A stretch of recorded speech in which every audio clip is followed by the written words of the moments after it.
Go ahead, Scott. Great. Thank you, everybody, for joining us this evening for the Golden Castle Informative Gathering.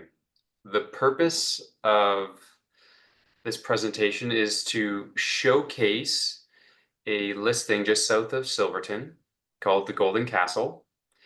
It's a beautiful property. There is an amazing opportunity here. So we'll go through some introductions, we'll showcase the property, we'll talk about the vision, the innovative options that are available for this opportunity, and then we'll open the floor to questions. My name is Scott Miller. I'm a real estate professional in Nelson, BC. I've been licensed for about 4 years. Preceding this, as a home builder, journeyman carpenter, so it was a natural step for me to get into real estate. I wanted to showcase or express my values being innovation and collaboration. I really enjoy pushing the envelope and doing new things, hence partnering with Gnome and Coho.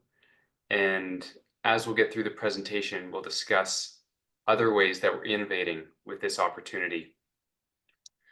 I'm also a Coho BC member, and if you would like to learn more about the services that I offer, please don't hesitate to reach out to my website, scottmillerrealty.ca. I'd like to also introduce Noam. Noam is the founder of Coho BC. And Noam, if you wanted to say a few words, introduce yourself. Yes, hello everybody. Thanks for coming out. Yeah, so I work as a real estate agent here in Metro Vancouver, but have began in partnership with other folks who were looking at this growing and important field to build out Coho as a network of professionals who have experience and expertise in co-ownership across the province, and we're delighted to be working with Scott and expanding into the interior. And basically, my background is in, before real estate, was in environmental education and community engagement. And it became quite clear to me when I got into real estate that, I mean, the house you buy is the number one choice you're going to make environmentally, right? So it was actually an obvious extension of my environmental education work, but it's also the number one choice anyone's going to make socially and economically. And so co-ownership and just community building, co-housing, intentional communities, thinking about better housing that creates a triple bottom line, socially, environmentally, and economically sustainable housing choice that will sustain you, sustain your family, your community, and the planet for years to come. So that's me, and I look forward to talking a little later about how co-ownership works. Great. Thanks, Noam. So just to dive into the property details and what's on offer, some facts about it. This listing is located between Slocan City and Silverton. It's surrounded by the beautiful Valhalla Mountains Provincial Park. It's over 18 acres. Um, it's about 5 minutes to a bunch of recreational areas called Bannock Point. It's about an hour from Nelson, just under an hour to the Castlegar Airport. The main residence, whoops, the main residence is over 600 or 6,500 square feet. It's absolutely beautiful, exceptionally crafted. You really got to see it to believe it. There's 7 bedrooms. It would be absolutely ideal as a community home, a collaborative space. There's a lot of creative options that this main dwelling or castle can offer. The main residence utilizes geothermal heating. There's other off-grid type, aspects to this property that we'll get into a little bit later. There is a yurt on the property, a 30-foot diameter all-season yurt, which a lot of people miss when they're looking at this offering. And when it comes to the water source, there is a drilled water well and a gravity-fed water license. Equity and capital. So a little bit about the financial aspect of this opportunity. We've discerned with the sellers Terry and Peter, that to rebuild this property as is in today's dollars would be well over 5 million. If you were to buy a piece of land and build everything that's here, the greenhouse, the grow rooms, the castle itself, all the outbuildings, the yurt, it's well in excess of 5 million. This property was listed well over the current $2 million price tag. So in my opinion, it's extremely well priced. And there are a lot of creative ways that we can work together to make this property more accessible and financially feasible for people. And we'll get into that in a bit. The sellers own the property outright. They have over $300,000 worth of tools, farm equipment, and chattels that are open to negotiation. They're really presenting this offering to the world in a way where it's plug and play. You could dive in and effectively, minus a few personal items from the seller, really take on the entire listing and way of life. There is a potential for off-grid,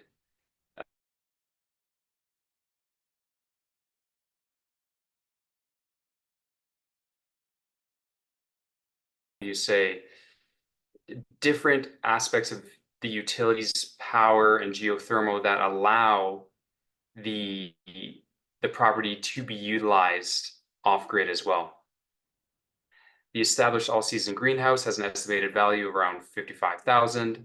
This was permitted and built by the current owners, and the established indoor grow rooms for an all year round growing production is estimated in the 40-50K range. I wanted to get into the unzoned benefits and unpack what an unzoned property is. The bulk of unzoned property in BC, or the bulk of property in BC is unzoned, or sorry, not zoned. So, or sorry, is zoned. So what I mean by this is it's very rare to have an unzoned property. And in this case, you have the ability to zone it. There's no limitation within reason how many dwellings you could put on the property.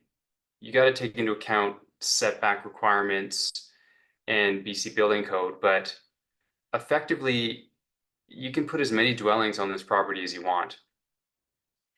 Country residential is a common rural zoning type in the West Kootenays, and you're limited to a duplex per hectare, which is approximately 2.5 acres. And it's so limiting. I find when I'm working with a lot of buyers, they say, Scott, why can't I build a cabin in the back for the in-laws or an additional suite? That there's zoning restrictions. However, with this offering, they don't have those restrictions. You could rezone it if you like, but in my opinion, why would you? So this is what we call in the industry the golden ticket type of zoning. Wanted to play the listing video for those who haven't seen it. And if you have, bear with us. It's only a few minutes long.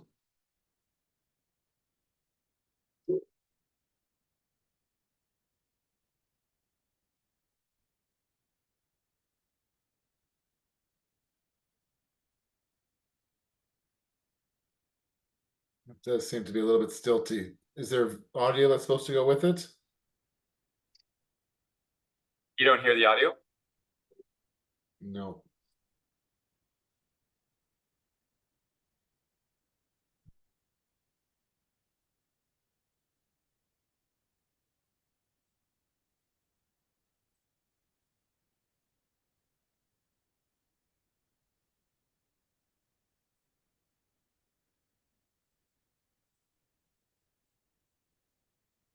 It's beautiful collective space there, though. So you might as well talk through it since we're not hearing the audio.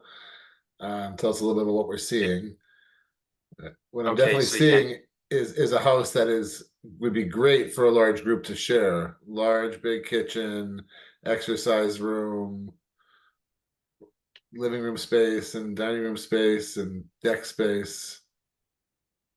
Yeah, it's like I said, you can utilize it in a multitude of different ways. The sellers have really customized it in a very creative way. Um, a lot of the furniture could come with the listing, which has a lot of value. Um, yeah, we'll go outside in the video here in a little bit. The fireplace is wet certified. The Yeah, the main primary bedroom has a deck right off of it, which is so beautiful, overlooking the Valhalla Mountains. The upper loft could be utilized as a meditation, yoga, or music space. The tile work is absolutely exceptional in this listing, all custom.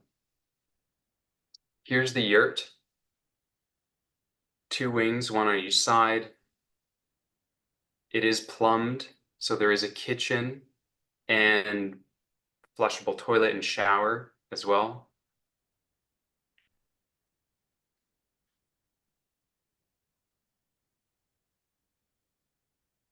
The fire ring, or the healing circle as the sellers call it, is absolutely beautiful and is such a great gathering space for people. We find that people gravitate towards it naturally whenever we showcase the property. And that's it. So just to give you an idea of, what the property's like, next, would like to showcase the 3D virtual tour. A lot of people aren't aware that this listing has a 3D virtual tour, or that any listing does. So just give me a moment for this to load here, and we'll show you some of the powerful features that a Matterport scan can offer.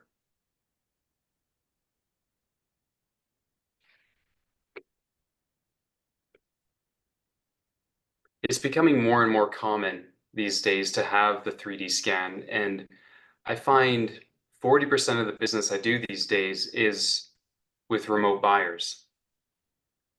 So this is a great tool for us to preview the listing before actually seeing it in person. So here we are, just zooming in. So once our call is done today, we can send you this link, and then you'll be able to walk through the space virtually.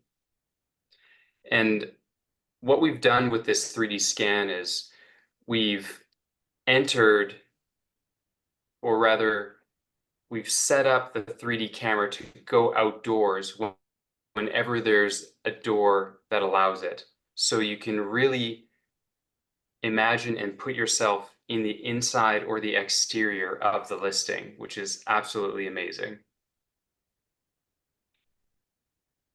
Just loading here. And lastly, one feature I want to really showcase that a lot of people don't know about is at the bottom left-hand corner here, there's something called measurement mode. If you click that, you can measure any area within the 3D scan.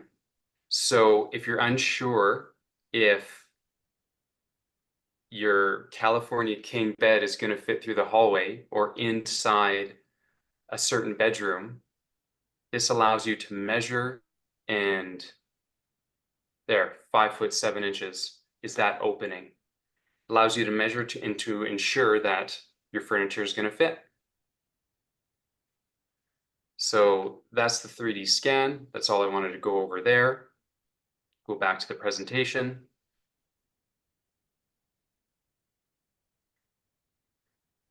Moving outside, I wanted to speak to the year-round growing opportunity of this listing. This property is absolutely ideal for permaculture and regenerative farming. There's a 1,000 square foot greenhouse that utilizes water and power. It was permitted and built by the sellers, Peter and Terry. There's multiple heated grow rooms for year-round growing. There's 3 of them in the long building beside the greenhouse. There's also a wood-fired boiler in that structure as well. The sellers have constructed a walk-in cooler and fridge, which is very ideal for anybody that's looking to, um, yeah, store food for a long period of time and a large amount of it. There is a dedicated water well and water license on the property, so there is a limit to the water license usage daily, but the water well you could effectively use as much as you want. And there also is an integrated irrigation system. Here is the yurt. Again, I just wanted to really showcase this because I'm noticing that some people are really missing it. This yurt is super ideal for a community space, yoga, workshops, ceremony, 2 different forms of heat, electric baseboard, and the fireplace. Again, there's a kitchen and a bathroom right off the side. So whether it's utilized as a dwelling or a community space, it's suitable for either. Now, to speak to some of the innovative aspects of this listing, vendor financing. So, vendor is synonymous with seller. And if anybody has any questions, by the way, feel free to just jump in and ask, raise your hand, and Gnome likewise. The sellers own this property outright. So, most properties that are sold in the province of BC, there's a mortgage on title. So there's a lender that has an interest on the property. That's not the case with the Golden Castle. Because the sellers own it outright, seller financing is possible. It is so favorable to acquire vendor financing because I'm not sure if anybody's read through lender rules and regs and registration documents, but they're thick. They're extensive. There's tons of limitations. Just to name a few, there's prepayment penalties. You can only pay an additional sum of 10% per year, for example, where if you're to create a seller financing agreement between a group of buyers and the sellers, you agree upon the amortization or term, say hypothetically 15 years at an interest rate. You lock in and you could have no prepayment limit, right? This could be discussed right at the get-go, meaning if you acquire some funds through family or some other means, that you could just pay it all off that year, right? So vendor financing is a favorable, creative way to acquire a property that doesn't involve highly complex lending institutions that are changing their rules and becoming more and more strict by the year. So in summary, you're able to create a payment plan that is mutually beneficial for all parties involved. Noam, did you have anything you wanted to say about vendor financing at all? I know you've been involved with many different transactions in this way. Yeah, I mean, it's a nice advantage. You don't have to worry about the stress test qualifications and things like that. I know a lot of people who are, believe in this kind of housing also don't believe in working with the big greedy banks. So there's all sorts of economic, social, and ideological reasons why this could be a better fit for people. At the end of the day, yeah, as long as everyone's happy with it, then it can work out really nicely. Yes. I'm only going to touch on this briefly. There could be a lot to be said here, but that's another presentation. The sellers are open to payment in cryptocurrency.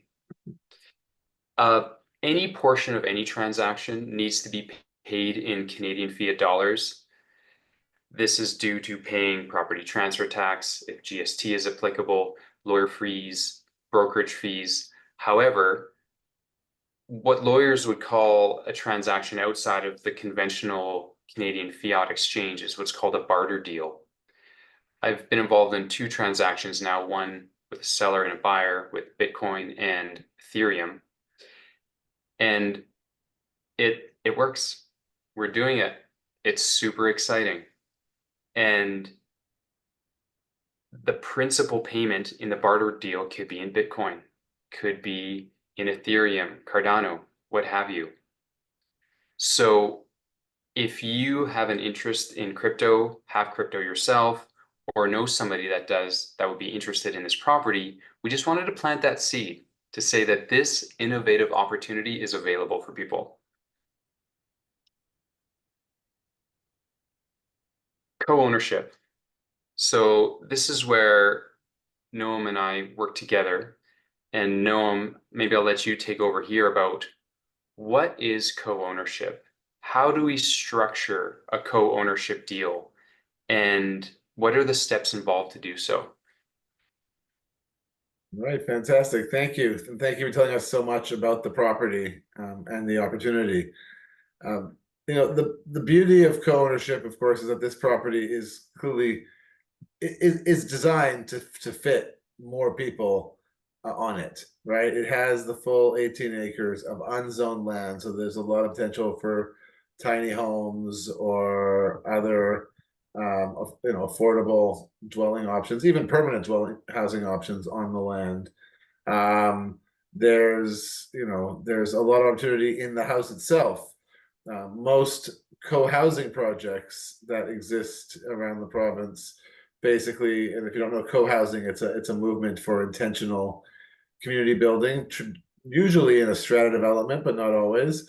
But they will feature, private space and usually a large 6 to 7,000 square foot collective space with a collective gym and home office space and guest rooms and communal kitchens and libraries and kids and teens lounges and things like that. And this house clearly has all the potential to do that as well. And then there's just the opportunities around farming, agriculture or land-based businesses that exist on this property. So far more than, if Scott finds a single buyer to come along who wants a mansion, that's fine. But it seems like a waste to put four people into this huge acreage and this huge home with huge potential where none of that will be actualized. So in this case, the sellers approached us and said, the site is ideal for co-ownership. We'd love to see a community come together to form around this property and make something really unique and special happen.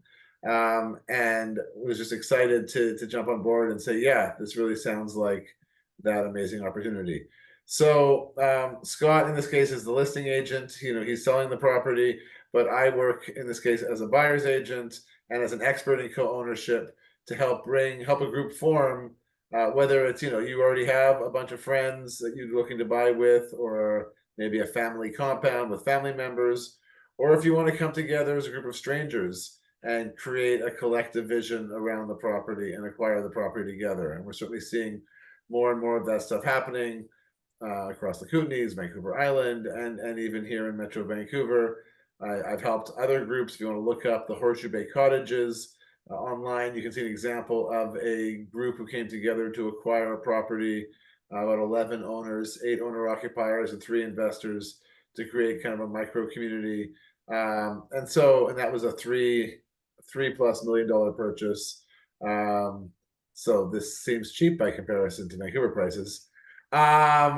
So yeah, so there's a lot of possibility, and really it's up to you. And we'd be interested to hear, after the presentation from you, how you could see yourself using this property, who you know in your sphere who might be a good partner or partners in this initiative. And I can talk more about how we might bring a stranger group together. And again, just to think creatively, right? This map that Scott put up has a whole bunch of tiny house pads built around the area. He's also mentioned, of course, that the yurt is a habitable space. And for even maybe more affordable options, there are, 7 bedrooms in the main house.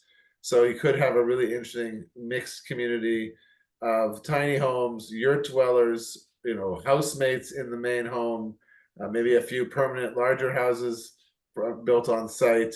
What the final community looks like is really going to be about who comes together to acquire it and what their shared vision is, and how they can make that work, of course, financially.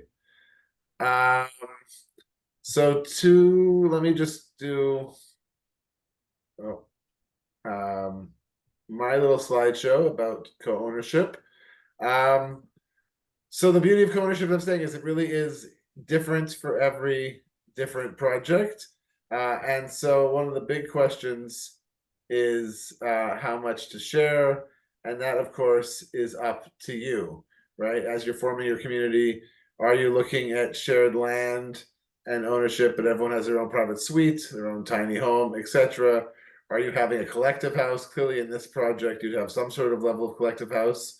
Um, but maybe you do a model where I don't think it's the ideal here, but where 10 tiny home dwellers have their home and one person has the big house, and so the one person's 50% shareholder, each of the 10 other people are 5% shareholders, and you get to the whole valuation, right? That would create a really nice affordability path for the 5% shareholders at $100,000 a piece to have a tiny home and a share in 18 acres, and an amazing opportunity for a family, or maybe an extended family, to own a 6,000 square foot house for only $1 million, and share all this acreage. So again, there's a lot of different versions of what this could look like. So individual living spaces or shared living spaces and community, collective access to things like the greenhouse and the gardens and the farm and the land. Um, you know, how many of us have wished we had a hot tub but can't justify the cost and the energies of having to run it all the time, but shared between 20 people could be a really good fit. So the vision of what the land would look like and what the housing would look like and what the social connections would look like, really up to the group that's forming, right? Do you do collective meals? Do you do celebrations? Do you take turns cooking for each other? Do you do a weekly each one teach one workshop, or once a month where you're offering skill sets to each other, things of that nature? And we've seen some really amazing stuff, especially during COVID, some really amazing innovation come out of the co-housing space, right? Bringing services in to the house instead of out. So, once a month, bringing in your barber, bringing in your massage therapist, or whatever it might be, to save you having to go out and around. And especially in a rural setting like this, a lot of that can make sense. Partnerships with CSAs, although here you can hopefully grow your own food, etc. So there's a lot of ways that it could be. And life might be easier if we were coming to you with a proposed vision. Here's the vision for the property. Here's the set share. It's going to be tiny home and a big collective house, and here's how it's going to work down financially.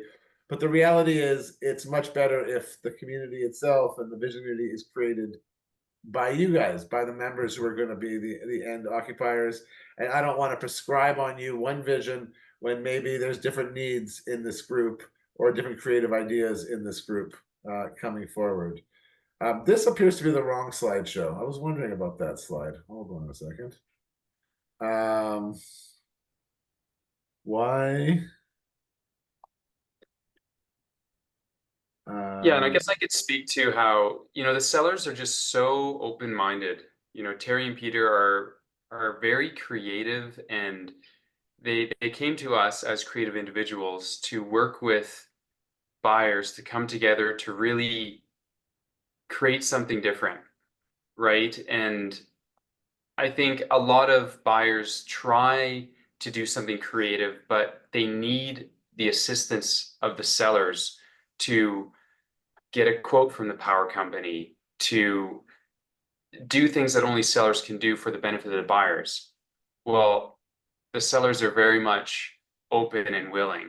We've already taken many steps preemptively to really showcase our offer and make it easy for buyers to come in and say, okay, this is how infrastructure for tiny homes in this section of the property would work. or this is a shared property agreement draft or example that could work in this example. So not only showcasing the property is the intention today, but after this, we'd like to hear what your thoughts are. What do you value in co-ownership? How would you see yourself utilizing this land? Perfect. And now I found the right presentation. Apologies about that. I was wondering what that slide. I didn't remember including it, but it's an important thing to talk about, the ability for you to create your vision. So why do folks co-own? Here we go, right? So what are the advantages of co-ownership? There are many, but the major ones we hear about are the desire to build community and mutual support systems, to know your neighbors before you buy. So you're not just buying into some random neighborhood or some random building of strangers, but people with shared vision and shared value who hopefully you actually like and who will be responsible for each other. Affordability, of course. I mean, there's no way to gain access to 18 acres of property in the $100,000 to $200,000 range, except for through this type of option. And in an area like Silverton, there's not a lot of strata options or any really to begin with, right? So you don't really have a pathway, for less than $500,000 into home ownership, and this is creating that kind of pathway. Um, get more for your money. So you're getting more space and access to the land and access to shared resources. Because on a price per square foot basis, both from a land perspective and from a housing perspective, right, this is one of the best deals in the province.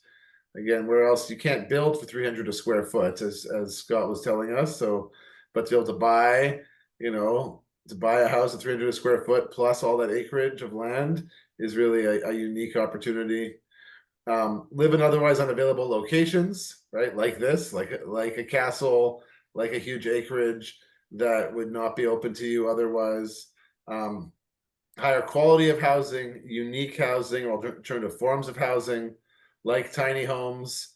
I mean, the idea of buying a piece of land to drop your tiny home on, again, if it's a freehold piece of property, would just be prohibitively expensive to spend $500,000 to drop your tiny home on it. But to spend 100,000 or 200,000 to get a piece of a much larger pie, it starts to become a new and alternative form. Financial synergy certainly coming together, and I think the vendor take back mortgage is an example of this, right? So synergy is where each individual party, the whole is more valuable than the pieces individually. And I think certainly coming together as a group where you bring different skills, different qualifications, that can be a huge synergy, different down payment amounts. And again, the synergy here of the sellers who have this wonderful piece of land they'd like to transition to a community, and the buyers who want to form a community and farm the land and really make it happen, and their willingness to offer that vendor financing creates a win-win, where the total is more than the two individual pieces. And as I mentioned in my intro, I really see this as a triple bottom line sustainable choice: socially, financially, environmentally, and hopefully just personally.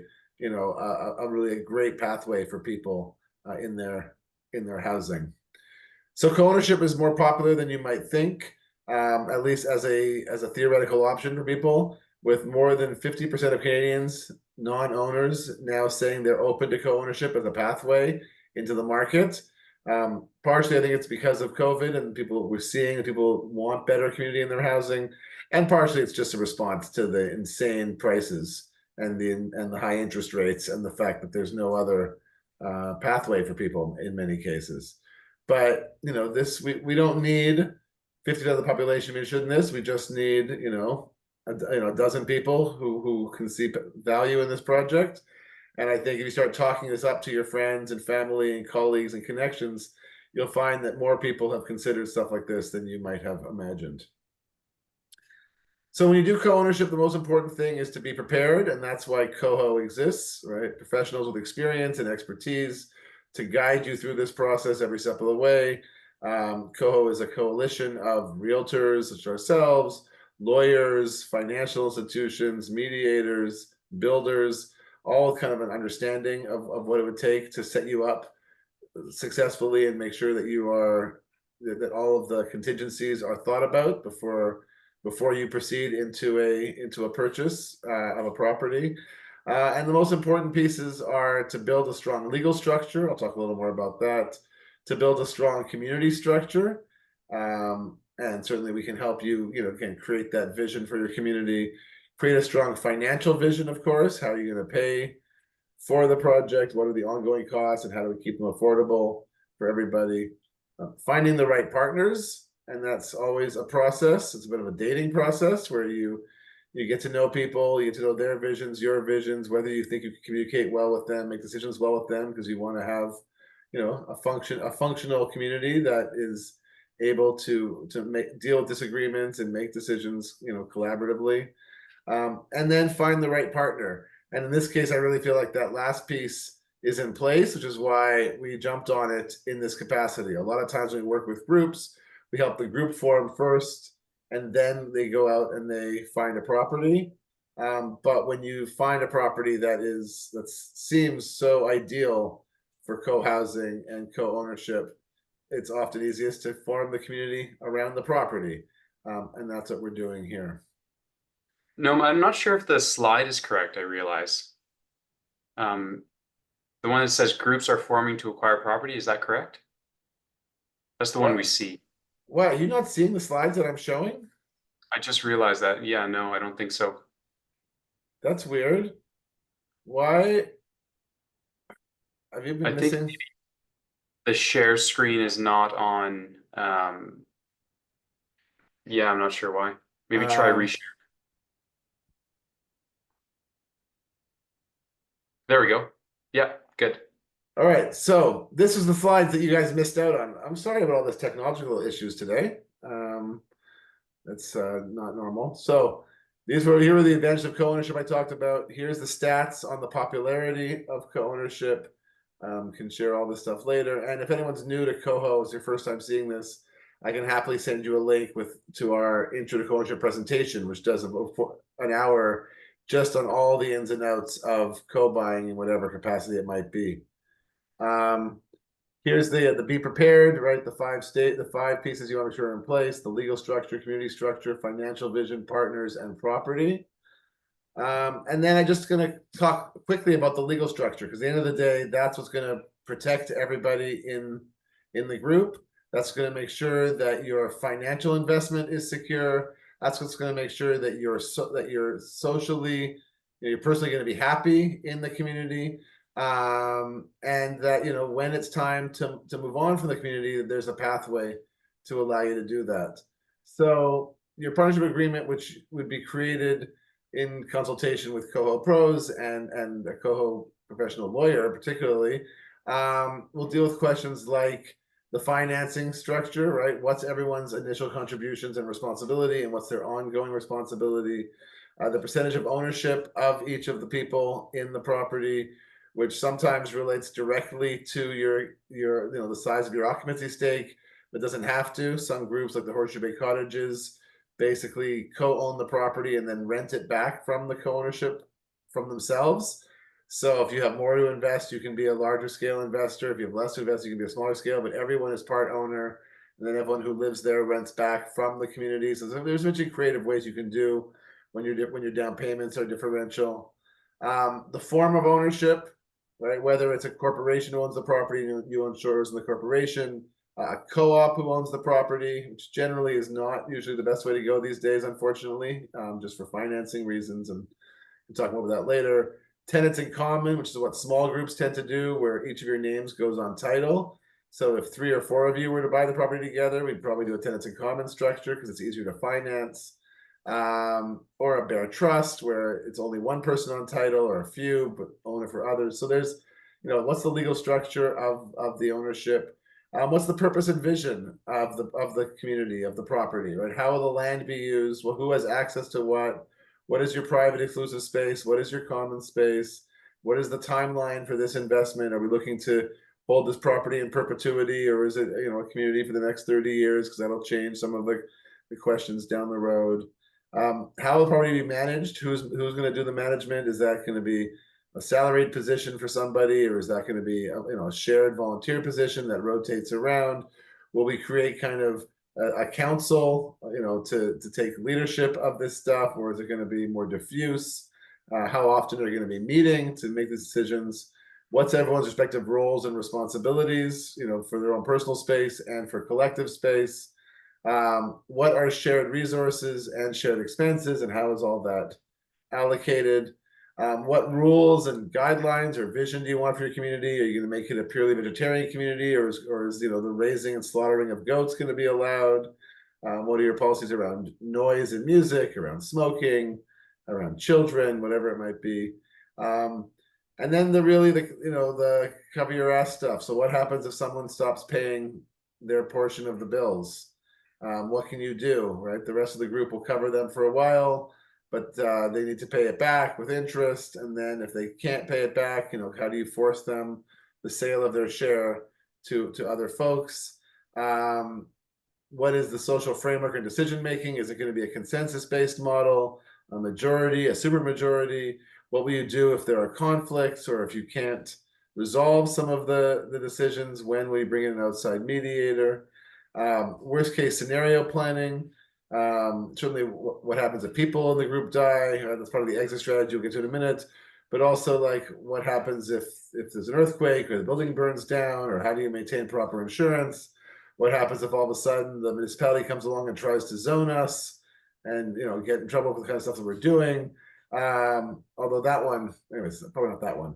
But anyway, an exit strategy, right? So you have to assume that someone is going to want out.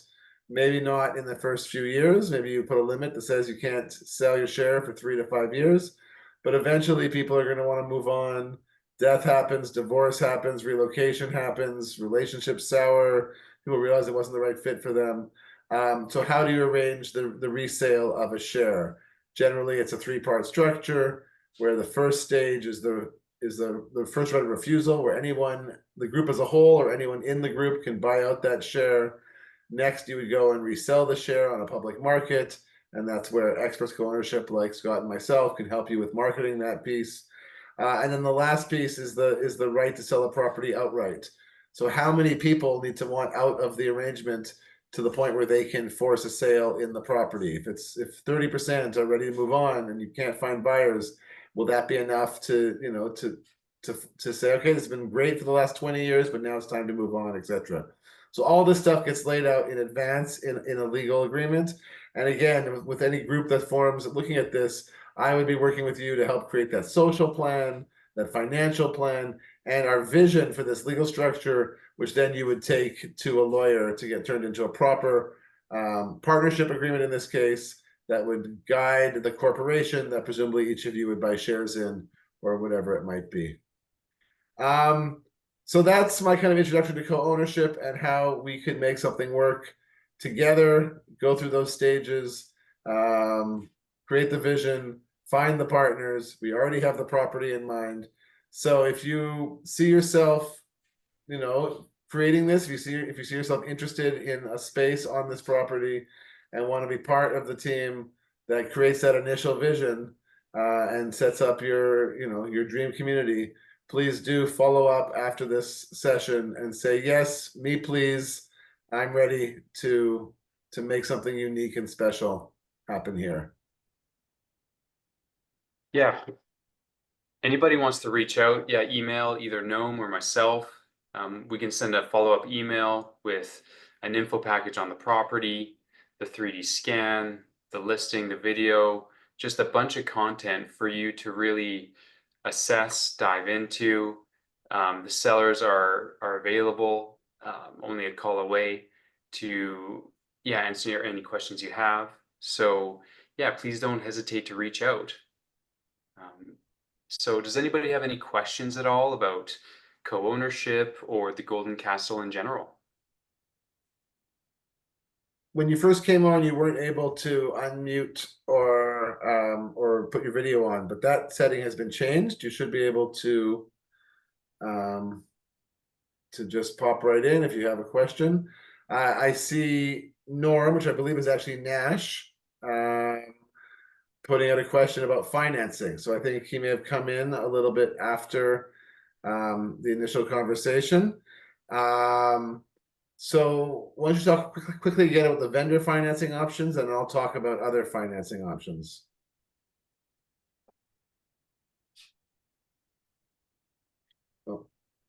Yeah, Scott, want to talk about the vendor financing? Oh yeah, absolutely. So yeah, when it comes to the vendor financing, is it easy to finance? So it's not very costly to work with a lawyer to draft up a financial agreement. Um, it's only a few page document. Um, I've done a few deals now on the buying side where we present a draft, we present it to the sellers, they run it by their lawyers. We go back and forth negotiating a few terms, first right of refusal, what happens if somebody passes on, um, if there's any prepayment limits, what the interest rates are, and the term or amortization. So when it comes to vendor financing, I'd say yes, it is very easy in this instance to acquire seller financing. The sellers are very open to it. You likely could acquire a interest rate that's very competitive compared to what's in the market today. So yeah, when it comes to vendor financing, the answer is yes. Yeah, and so vendor financing, vendor take back, mortgage take back, these are all synonyms for the same concept, which is you pay the vendor a certain percentage up front now, say 20%, 50%, and then you pay the rest with a private mortgage to them personally.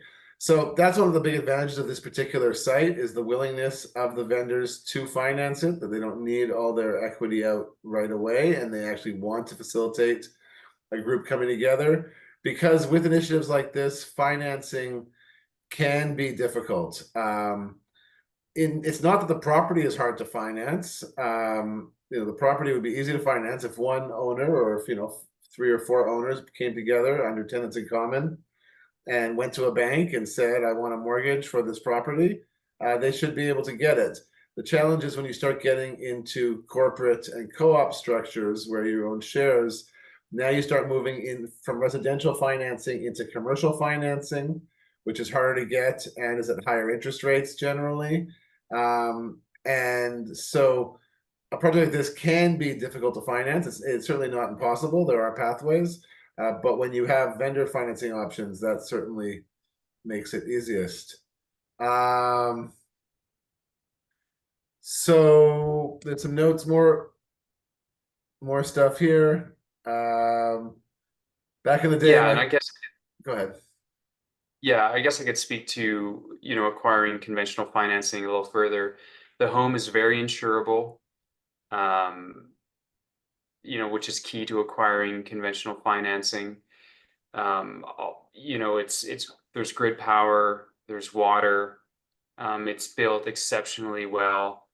Um, yeah, it's when it comes to acquiring financing from the major five banks, Scotia, TD, Bank of Montreal, for example, we have complete confidence that that would be very feasible.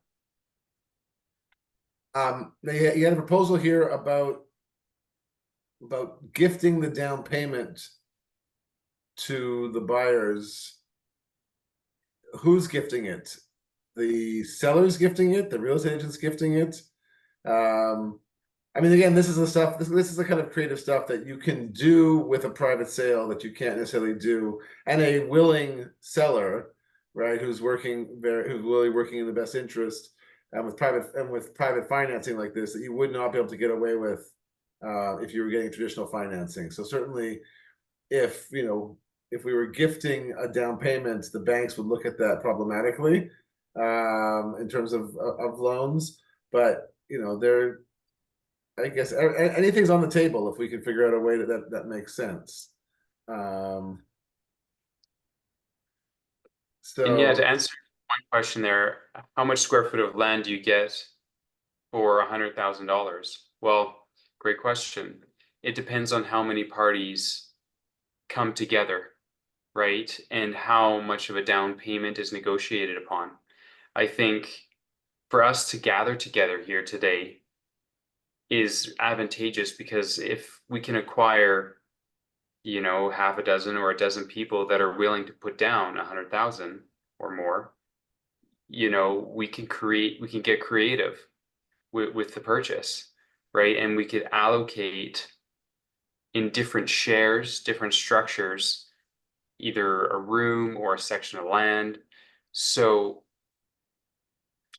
there isn't a straight answer But yet there to isn't. that. But I would just say, right, if we're looking at trying to, let's say, raise $1 million in capital to acquire this $2 million property, and let's say finance half of it from the sellers, um, then $100,000 would get you about a 10% stake in the property, right? 10 people at 100,000 will raise us 1 million.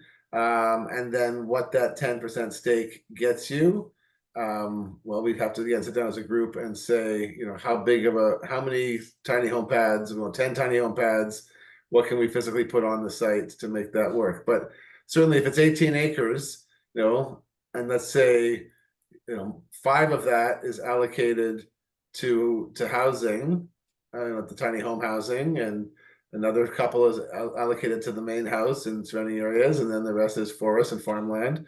But yeah, if you're looking at a tenth of 5 acres, about a half an acre, right, per person. So there's a lot of possibilities in terms of how much space and what we can create together, if we can get that 10 to 12 people, and then we can certainly ideally bring that purchase price down to 100,000 hopefully per person, plus the cost of bringing your tiny home onto the site.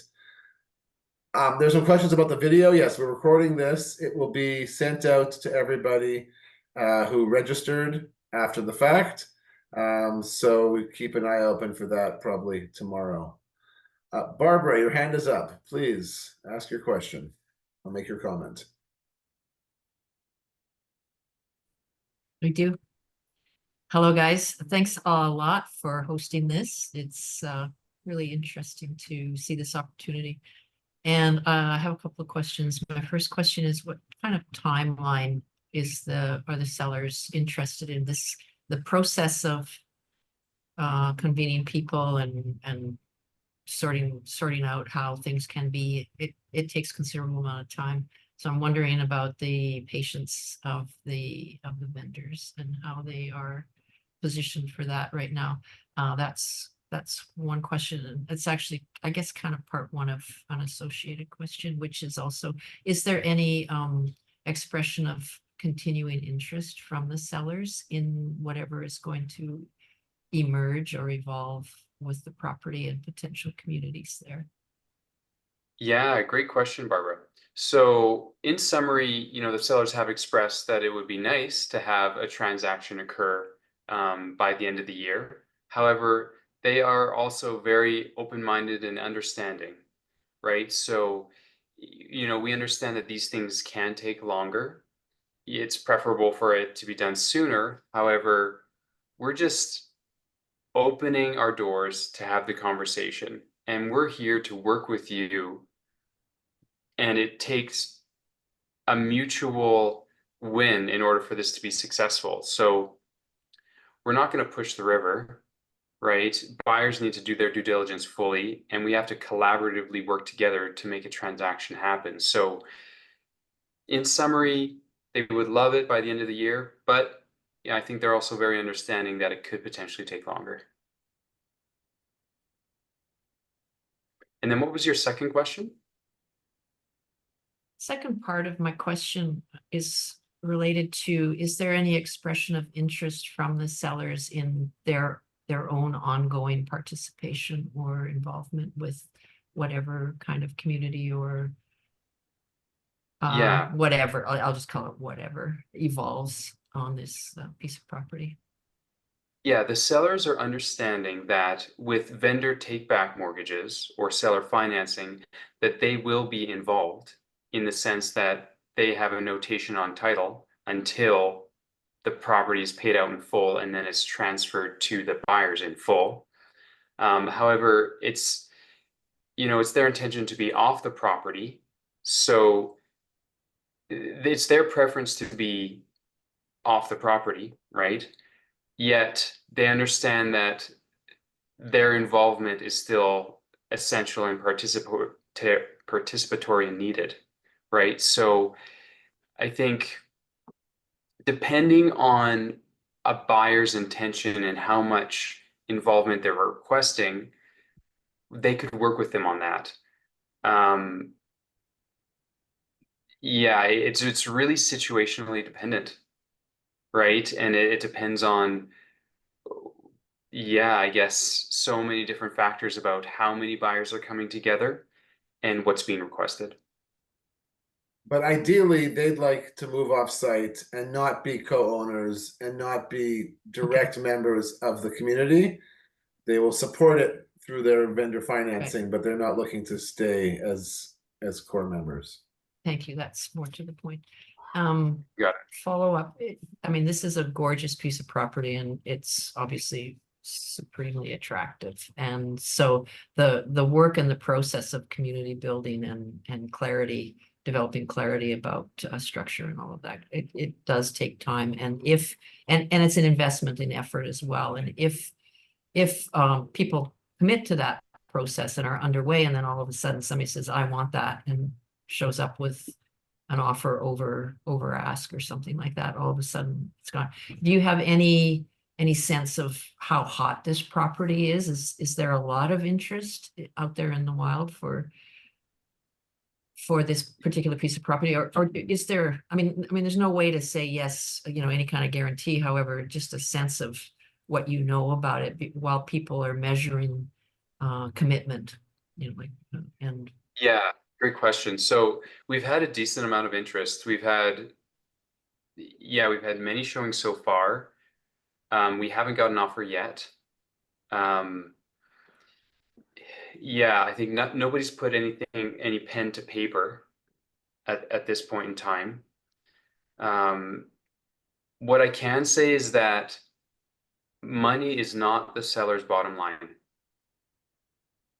which has been such a treat and a delight to work with them. I really love that. And I noticed that a lot in the West Kootenays, that, sometimes buyers and sellers are financially motivated and that is the bottom line, but not with these sellers. So who it goes to and how the property unfolds and transitions is very important. That's why they're working with Nome and I to create a more innovative new earth type pathway, if you will. Right? So obviously the sellers are going to look at any offers that are presented, and it's my obligation to present all offers presented. And what I can say is that money isn't their number one objective here. It's a big factor, obviously, but this is why we're having this creative session. And in terms of timeline, I'll just say from experience, the Horseshoe Bay Cottages example, which I think is a fairly apt comparable, because it was again about 8 owner occupiers and 2 investors, so a similar scope, about $3.5 million there to be raised, so about 1.5 to 2 million plus financing. Anyways, the point is that project took about 6 months to bring together. It took a couple months of meetings and promotion to bring a core group together, and then that core group created the financial and the social vision, and then had to hire a lawyer to create the legal structure. And then only once the legal structure is in place could they actually go and apply for financing, although in this case you wouldn't necessarily need to. But I think you would have a pretty good sense in 4 to 6 months whether or not this project were feasible. I think at the moment we're hoping to find 2 to 4 core people who can see a vision and create a core vision, because it'll be a lot easier for folks. Right now we're talking very ethereal, right? You could do this and you could do that, you could do the other. This core group will create a very pragmatic vision that we can then share to other people and try to bring in the next 4 to 6 people to fill out the ranks. So I'd say that this would be our task for the next number of months. And by mid-fall, we're either moving forward with a lawyer and putting the last couple people in place, or it's just not a feasible pathway. There aren't enough people. The economics don't work, and we would know pretty quick. But I'm pretty sure the economics do work. So it's just about finding those, and the vision. I really do believe works. It's about finding those people and creating the community together.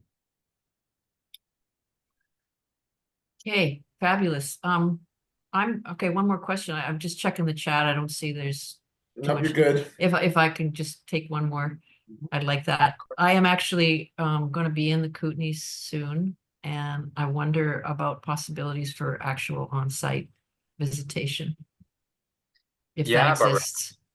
Yeah, certainly. Yeah, what I'll do Okay. is I'll reach out to you. Noam, I believe you have Barbara's email. And Yeah. then we can set up a showing, discuss, yeah, seeing the property in person. Yeah, it's just a question of walking on the land, basically, and Absolutely. And seeing where what do it you has to say. Pardon me? and where are you currently? I'm currently on the lower mainland, but I'm pulling up Yeah. roots and looking for, I say I'm going shopping for an address. It's time. Yes. So I'm Yeah, heading for the Kootenays actually first because I like it there a lot. And it's summertime. And who wouldn't want to be in the Kootenays in the summertime? So right. Yeah, it's beautiful. so if that's doable, I would love to do that. So if I can connect her. Are you in the Kootenays, Scott? That's maybe I a am, foolish yeah, I'm right question. in Nelson. Yeah, Nelson. Okay. so it's just a short drive for us up the valley. And so Sure we is. can, Okay. yeah, set a time and date and make it happen. Okay, excellent. I'm interested. Thank you. So Yeah, to you're be so welcome. Thank you. So to be clear about rules, right? So again, Scott is the listing agent. He's working with the sellers on their end. I am not affiliated with the sellers directly, but they have come to me and said, we really love you to find a buyer group to take on this property.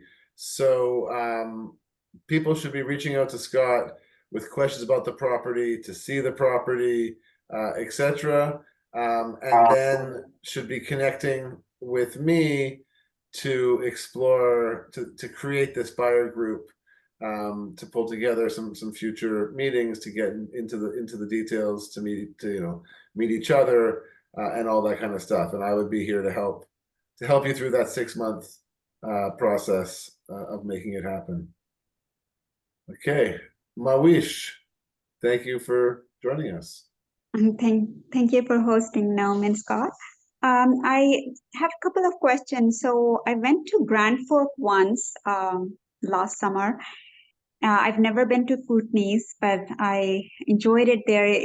Although the um, driving to Grand Forks was quite cumbersome, and I see that this is like you can take 3 different routes to get to this location, Silverton, and there's like a lake around it too. And I was wondering, like, my first question is about the best way to get to it, and will it be easy in case you want to come back to Lower Mainland? I'm also in Surrey, BC, Lower Mainland. So, like in winters, I know due to um, what is it called? Snow and everything, it's really hard to get to some areas, and driving back and forth in case you need to drive back and visit family or something. And second question is about what is it called? The water access. I know there's a well you mentioned that is on the property, but if like how far the lake is, and will there be um, like for agricultural purposes, will there be some sort of a connection to lake or something like that? Yeah, great question. So, physical access, driving to the Mhm. property from the mainland, I'd recommend taking Highway 3 along the US border, and that Okay. goes through Again? Osoyoos, yeah, Mhm. Grand Forks, Castlegar. You can go through Nakusp, Highway 6. That'll be a little bit of a longer, but also very beautiful scenic route. That's an option as well. So there are multiple ways to get to the property. And, access in winter, all the highways are cleared. I think as long as you have winter tires, you're good to go. One And time when it it comes took me 24 hours to get to Grand Forks because the highway was closed and I I had to mean, stay really, overnight in the middle of the highway.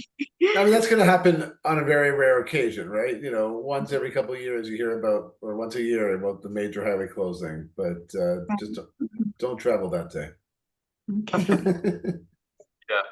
Yeah, but I hear you. Now that you've experienced that, you can mitigate that in the future by planning accordingly. Right. But sometimes it just happens too, but it's rare, Mhm. right? And then regarding water, so when it comes to domestic drinking water, there's the water license off the mountain, which is beautiful, fresh, gravity-fed water. It's delicious. And then there's a Mhm. water well, which effectively allows you to use as much water as you want. Now, this property doesn't physically touch the lake. However, it's a 7-minute drive to have boat or vehicle access to Silverton, and only a few minute drive to a walkable Bannock Point down to the water. And then alternatively, if you go to Slocan City, there's vehicle access to the water as well. So, within only a few minute drive, all around the property in either direction, you can access water. Oh, I see. When you say boat access, that means you have to have a boat to access the water in the lake? Yeah, good question. It's more like boat access, or rather, a vehicle can touch the water. So, in other Oh, words, if you wanted to put a boat in the water, or if you wanted to, because say Bannock Point, for example, you have to hike down to the water. okay. And that's So, for anybody can access that lake. Lake. It's not like private. Okay. exactly. Yeah. Yeah. Public, technically all around the lake is a riparian zone, so Crown owned, right? So Mhm. it's public and free for our enjoyment. Okay, that's great. Good to know. Thank you so much. I know water is, not a problem right now, but in future, the way things are changing, there might be some shortage or the prices may go up for, the amount of water we can access. You're Um, right. And mhm, that's what's so nice about the well, is that you got a straight source right down to the earth for your personal use. mhm. Right. Okay, thank you. Yeah, you're welcome. So when you're saying take the one close to the border, do I have to enter the USA to be able to go through you? Yeah, it's gonna be within Canada. Okay. You'd get close, but you Hmm. never cross the border. Okay. Sounds good. Thank you. Yeah, you're welcome. If nobody has question, I have another follow-up question. I don't know if somebody is Go waiting. ahead. So my question was about I'm the person who asked about the 100,000 the square footage that a person would end up owning for 100,000. I was wondering, like when it comes to choosing the area, because I know there's like a flat land and then mm, there's different types of lands. Then how much flexibility there will be when, suppose it's me and two other people who are putting 100,000 down or maybe getting owner financing, then how much, like, I guess right now it's very initial phase, so there might be more flexibility, but I was just wondering how much flexibility there will be to pick where you would want to reside or where you want to have a tiny home or, even within the house, etc. Yeah, I mean No? that's really up to you guys as a community. So, there's certainly until anyone's put any money down and it's all in the planning stage, there's total flexibility, right? We would certainly organize a trip up there at some point all together and, scout out where you might actually want to live so you're confident in that decision. And ideally do things like create a little mini map like the one that Scott made as an example that allocated space. And if you get a space that you like, Yahtzee, you go forward. And if you don't get a space you like, you walk away from the project, right? Mhm.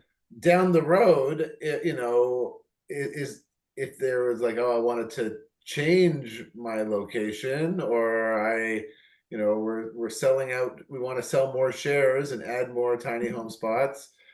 I mean, I guess there's a little less flexibility because you already got some people locked into place. But no, absolutely, you'd be part of creating the vision, and the Mhm. vision either works for you or doesn't work for you. If it doesn't work for you, you're not going to join the final project. So Right. Okay. yeah, Sounds good. Thank you. When are you doing the showing, Scott? I know Barbara asked that question. When are you going to be on the site to show the property? Yeah, I think what we'll do is I'll reach out to each person that's interested individually, and then based on everybody's schedule, can we set up a date and time that works for everybody Mhm. to view the property? So at this point, I don't know, but Mhm. I see, did you put your email in here? Yes. Yes. So I'll reach out and then we can share each other's schedules and then plan a date accordingly. Okay. Sounds good. Thank you. and so again, why it's important to reach out, I mean, to Scott or to myself, just so you're anyone, so we know you're interested. You want to be on the next call where we'll talk more about, we'll do more of the getting to know each other and getting to, and what's our vision for the land and what's our need for housing, what's our budget, and some of those basic things, so we can make sure we're a fitting group. And Mhm. then also people who've expressed interest, yeah, we'll try to coordinate a date when a number of us will be up in the area and can go and see it. Sounds good. Thank you. I think Barbara has another question in the chat. Yeah, Yeah, power. yeah, so there is grid power. Yeah, I believe there's 400 amps run to the property. I have to confirm that. Definitely 200. Pretty sure when I saw last, like there's a hefty amount of power there. And it's not even fully utilized because they have geothermal in the wood fire oven and it's insulated concrete form, so it's highly energy efficient. So the infrastructure is there. It's very conducive for future expansion and future proofing for growth. So yes, there is grid power. They also have a backup generator set up to the system as well. So they've really sunk a lot of time and money and thought and preventative maintenance and expansion. Like this vision of a community property has been in their minds and hearts for the past 7 years of their ownership, right? So this is us really taking that next step, reaching out and saying, hey, who's interested to take this to the next level?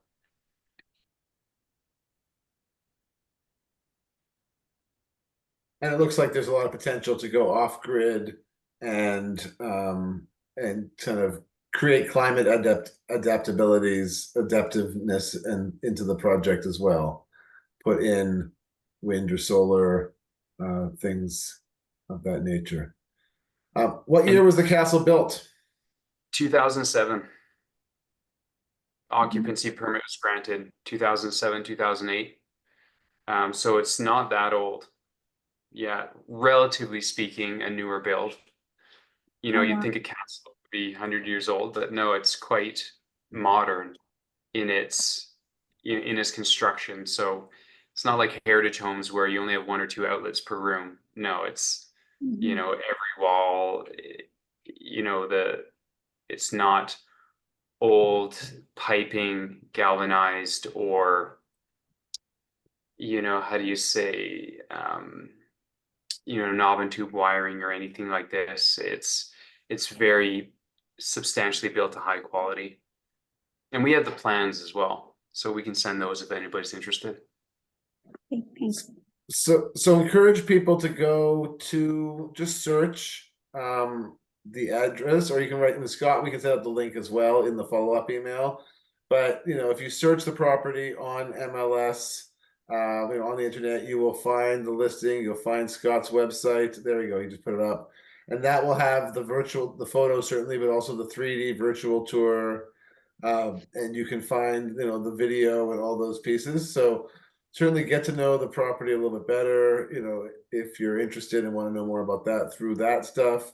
Go to the Coho BC website, go to our YouTube channel to watch a bunch of past videos on co-ownership, right? So cohobc.com. If you want to look at examples of how co-ownership works and how we make it happen. I highly recommend that you can even Google search again the Horseshoe Bay Cottages to look at kind of an example. There's some really great articles in the Globe and Mail, Maclean's, and the Vancouver Sun about the experience and how that came together. So if you want to learn more about co-ownership, whether it be for this project or in general, please check out Coho BC. If you want more details about this project, check out the listing. Feel free to reach out to either of us with questions.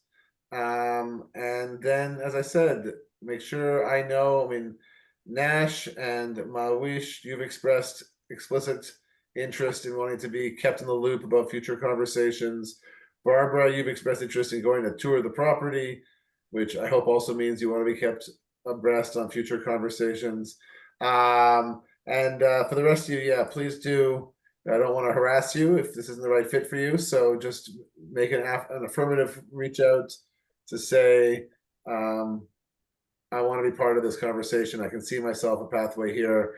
And again, if you don't see yourself a pathway here, reach out also to say, all right, this isn't the right fit for me, but let's talk about what might work for me.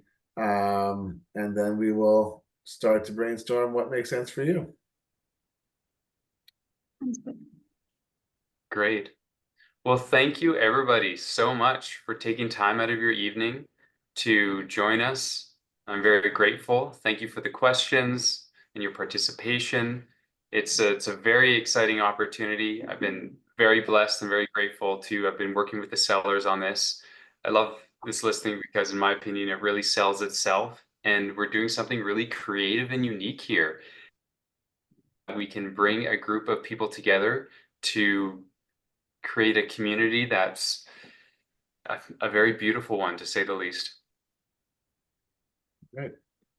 Thank you, everybody. Apologies about some of the technical issues, but I'm glad we made it work. And hopefully we'll see you all again in our next gathering.